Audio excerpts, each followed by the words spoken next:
బ్రతుకుకి మంగళం పాడగలిగిన దేవుడు ఎప్పటికి పుట్టలేదు, పుట్టబోడు కూడా.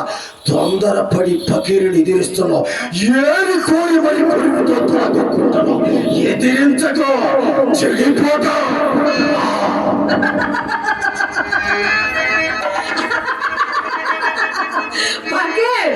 నువ్వేదో వీరుడివి, శూరుడివి, విక్రమార్కుడివి పోడు చేస్తావనుకున్నాను గాని ఎంత పిచ్చివాడు అనుకోలేదు. ఆహా ఆహా, నీ ప్రాణ రహస్యం నాతో చెప్పిన విషయం అప్పుడే మర్చిపోయావా?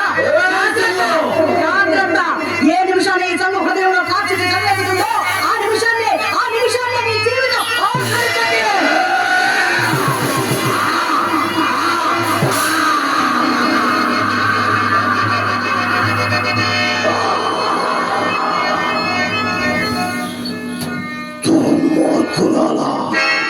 ద్రోహి, నిన్ను నమ్మినందుకు నన్ను నట్టేట ముంచాలని చూస్తావటే మహాన్మతి.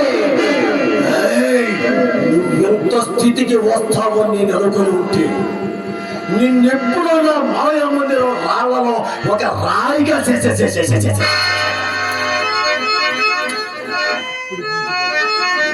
భూతాల నోటికి ఒక మాంసం కండరంగా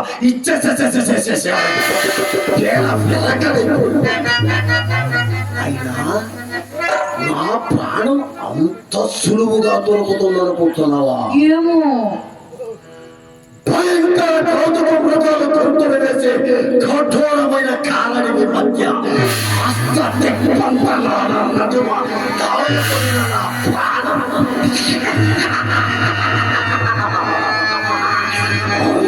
సులువుగా దొరకదు సంగో. దానికి కొన్ని వేల కోట్ల ప్రాణాల బలికి సిద్ధపడాలి. ఎరుగుదవా? అన్ని నేను ఎరుగుదును పకి. నీతో నా సహవాసం ఎన్ని సంవత్సరాలది. మన ఈ గుహలో ఏ పిల్ల భూతాన్ని అడిగినా, ఏ దెయ్యాల మరిని అడిగినా మన ప్రేమ కథలు పుటలుగా చెబుతుంది కదా. అందుకని ఈ రాక్షసత్వాన్ని విడిచి ఈ సంగుకు దాసుడు వైపు జగన్మోహిని అయిన ఈ సంగు నీ చేతుల్లో, అబ్బబ్బబ్బబ్బబ్బా, నీ చేతుల్లో మళ్ళీ అయిపోతుంది. నా మాట విను. భువన రమణీయ మూర్తి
కొత్త కాలువ శివయ్య గారు, కొత్త కాలువ సెంటర్ శివయ్య గారు కళాభిమానంతో నన్ను నా కళాభివృద్ధిని కాంక్షిస్తూ ఒక 200 రూపాయలు కానుక ఇచ్చున్నారు.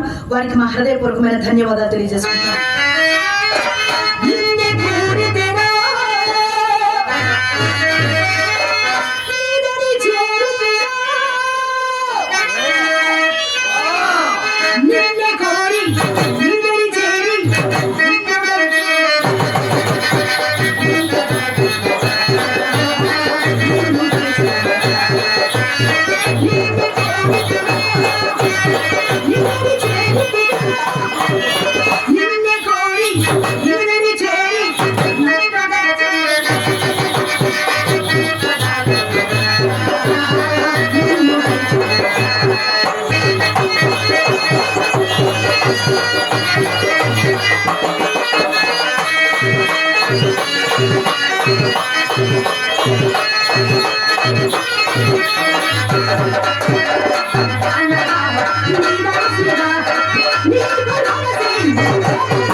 నీ గర్వానికి కారణం నీ లావణ్యం అన్నమాట. అవునన్నమాట. పిచ్చిదానా, ఇన్ని రోజులు నిన్ను నా పాద దాసిగా దగ్గరకు చేర్చి దయదలచానే తప్ప నీ సౌందర్యానికి సమ్మోహితుని కానే.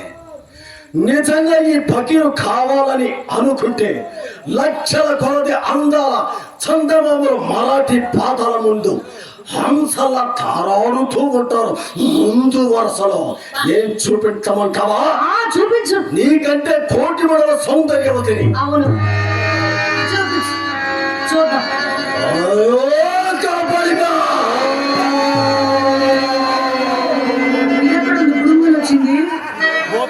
ప్రపంచంలో ఉన్న అందగత్తెల్లో ఒక దాన్ని చూపరా. మన టింగు రంగుల సంగు ఈర్ష చెంది ఓర్చబోయాలా? చిత్తం ప్రభు.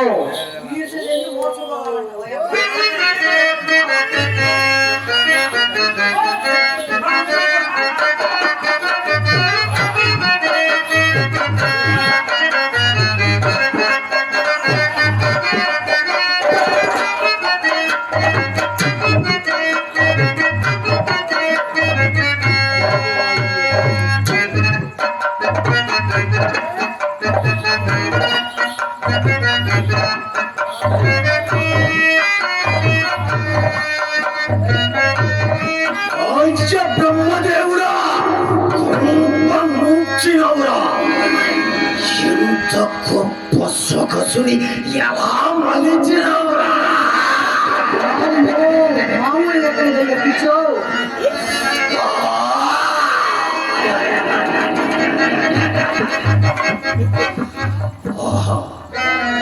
ఏమి ఆమె రూపం ఆ లావణ్యము సురలోకము నుండి నరలోకములకు దిగి వచ్చిన అప్సరస పంచ విలుకాని పట్ట మనిషి రచించింది నేను భ్రాంతి చెందలేదు కదా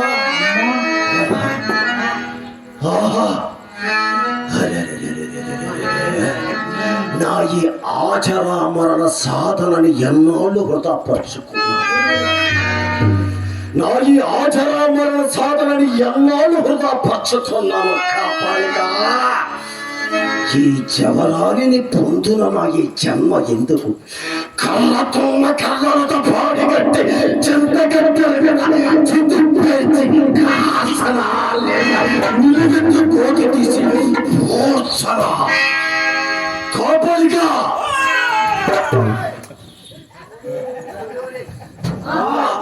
ఎవరు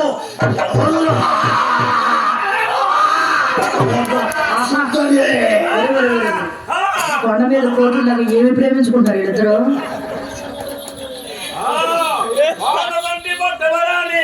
అదే కార్యవర్తి అర్థాంగి బాలనాగమ్మ మహాపతివ్రత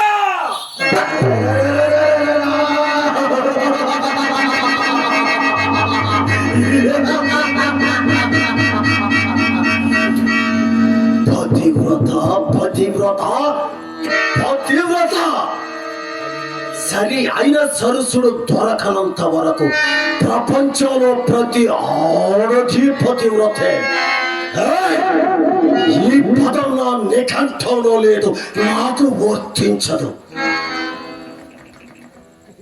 చలో చూసావటే నీకంటే అందగత్యను కొలకలేదని విరిగిపోయావే ఆమె కాలి తూలి రేణుకైనా సరిపోతావా నువ్వు మరాఠీ పట్టుబడితే ఒక్క క్షణంలో నాగులు తెచ్చి నీ ముందు నిలబెట్టగలడు ఏం చెమ్మంటావా కైపు కోతలకు యొకు బాలనాగమ్మ మహాపతివ్రత ఆమెను సమీపించడానికి నీకు సాధ్యం కాదు ఇకపోతే కార్యవర్ధి రాజు భువనైక వీరుడు నీ తలకాయ నీ చింపిరి తలకాయను పుట్టకాయల ఎదురగొట్టి దేవుడికి వేలాది ఎగరడు జాగ్రత్త మొన్ను తిన్న పింజర వలె మంద బుద్ధి కలిగిన వాడు అనుకుంటున్నావా ఈ పక్షి అంటే ఒట్టి మట్టి పావు అనుకుంటున్నావా ఈ మరాఠీ అంటే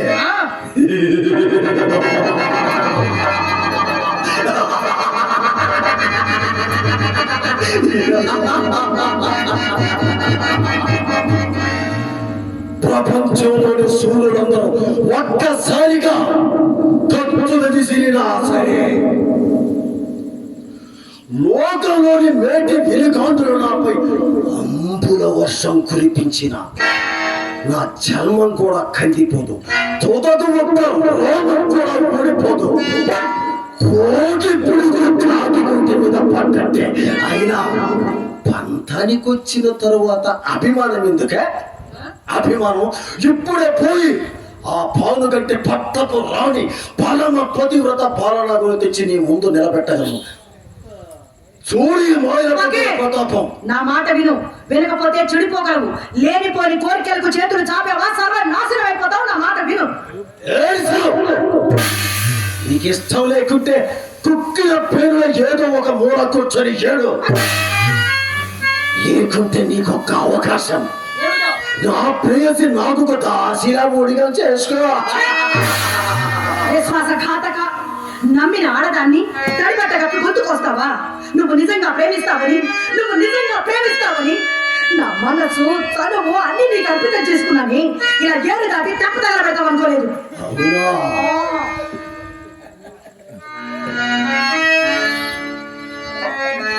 అది సరే కాని సంగు ముందు నా ఈ మాటకు బదులు చెప్పవా? ద్వాపర యుగంలో శ్రీకృష్ణ పరమాత్ముడు ఏం చేశాడు? ఏం చేశాడు? పెట్టిన గంట కాలు పెట్టకుండా ఇల్లు తిరిగి 16,000 మంది గోపికలకు స్వర్గం చూపించాడట ఆయన భగవంతుడు. మరి నేను ఎవరు నువ్వు? తాయిత్తులు తావిజులు అమ్ముకునేవాడినే, లేకుంటే ఈ నాగళ్ళ పొడి కట్టులో కోతులు అడించుకునేవాడిని? మరి ఎవరు? భక్తుడనే భక్తుడను, అది ద్వాపర యుగం. మహాచండి భక్తుడను. అది ద్వాపరయుగం, ఇది కలియుగం. ఆ, యుగాలన్నిటి లేకల్లా ప్రశస్తమైనది ఈ కలియుగం. అలాంటి ఈ యుగంలో పుట్టాను. సర్వదైవ శక్తులకు అధినేతనయ్యాను. సరికొత్త సైతాన్ సామ్రాజ్యాన్ని సృష్టించి క్రూర మృగ సింహాసనాన్ని అధిష్ఠించిన నేను మీ పోటీ సీతాకొక చిలకల్ని 16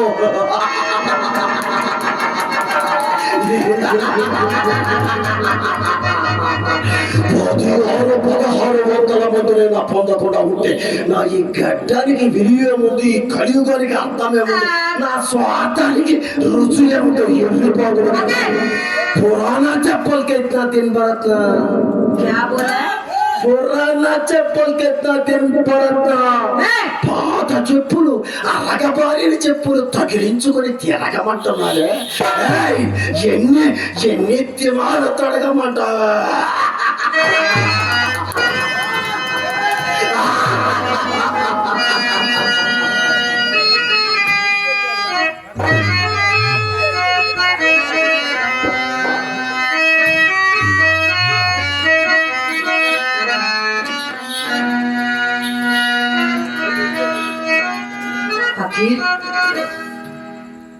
నన్ను పాత చెప్పు కింద చంపెట్టావా?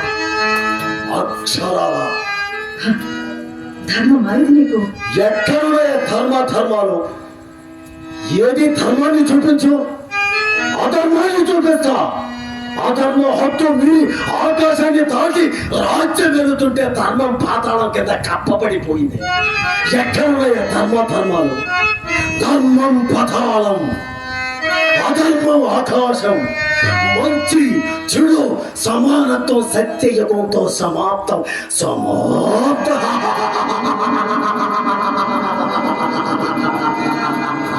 కనుక నీ ఆనందం నీదే, నా ఆనందం నాదే. నీ ఆనందం కోసం నాకు ద్రోహం చేస్తావా? మరి నీ కోసం నా ఆనందాన్ని పక్కన చూసుకోమంటావా? ఆనందం అనుభవించడానికి న్యాయాలు లేవా? అరే చెప్పు. నేను వ్యాధంతో ఒదిగి కొండలు ఎగబాకి ఎక్కలేక బండ మీద కూకొని గుండు కూయించుకున్న సన్యాసి పాపతి కాదు నాకు. అవును, నేను దుర్మార్గుడనే, కర్కోటకుడును, కసాగేవాడిని. అది ఈ వరకే చెప్పాను. నా మాట విను. ఆ బాలనగమ్మ పాతి వచ్చే ముందు నీ మాయలు మంత్రాలు దమ్ముని కూడా కొరగా నేనే కనికరించిన ఆ హృదయంలో నీకు చోటిచ్చాను. రా, అనుభవించు. పక్కే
శను, నా ఆనందాన్ని అంతా నువ్వు ఒక్కదానివే చూరేయాలనుకుంటున్నావు కదా.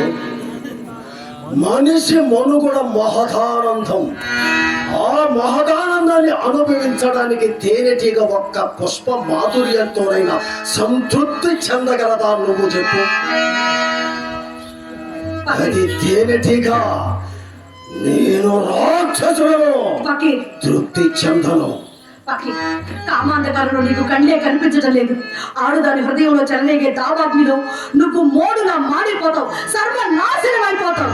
మాట విను పకి, నా మాట విను. ఇక నా కనుచూపు మేరలో నువ్వు ఇంకెచ్చగా కనిపించకు.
Yeah.